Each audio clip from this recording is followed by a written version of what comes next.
So welcome to back my YouTube channel. সবাই কেমন আছো? আশা করি সবাই অনেক ভালো আছো। তো তোমাদের তো ভাই আমিও ভালো আছি।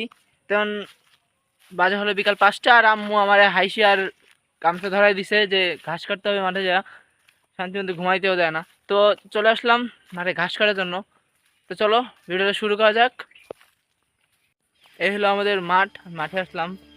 আপাতত এই যে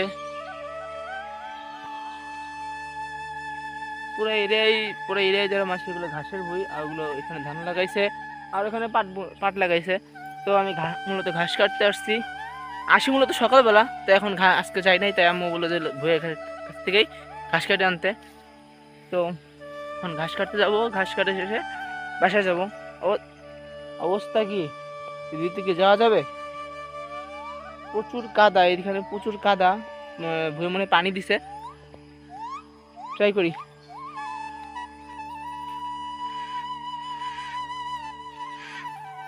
ঘাস কাটতে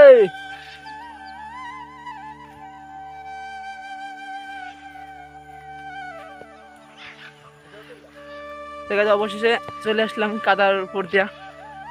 কপাল ভালো যে পড়ি নাই। এদিকে ঘুরে ঘুরে আমার ঘুরে আসলাম। তো মূলত ওই কোনায় আমার বই, ওখানে যাবো আমি এখন ঘাস কাটার জন্য।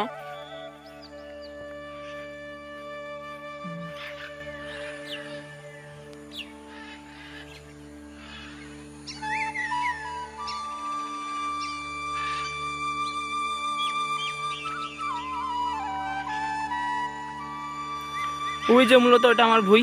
তো ওখানে যাবো এখন ঘাস কাটবো।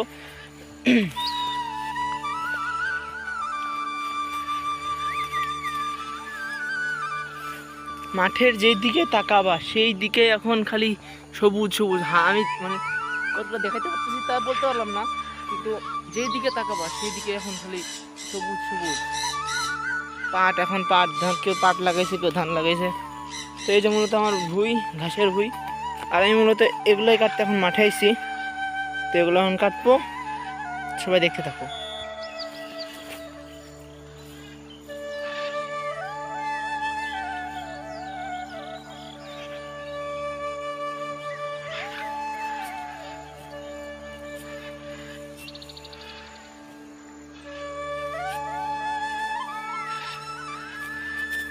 এই হচ্ছে সেই ঘাস ধান বলছি কেন, এই হলো সেই ঘাস। এই কাটতে এইটাই মূলত কাটার জন্য আমি মাঠে আসলাম।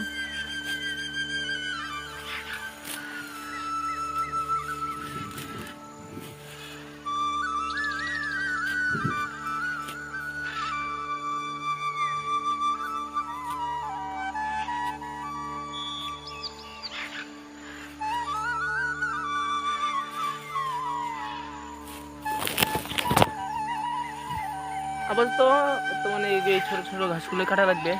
আর ওইদিকে অনেক বড় বড় ঘাস আছে, বাট ওগুলো আমাদের না, যে কারণে আমার এখন এই কষ্ট করে এলো ছোটো ছোটো ঘাসগুলো কাটা লাগবে। তো আগে কেটে নিই ঘাস, তারপরে।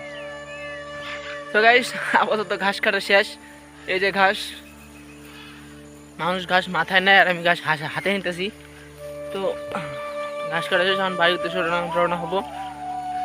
এই হচ্ছিল সেই মাঠ।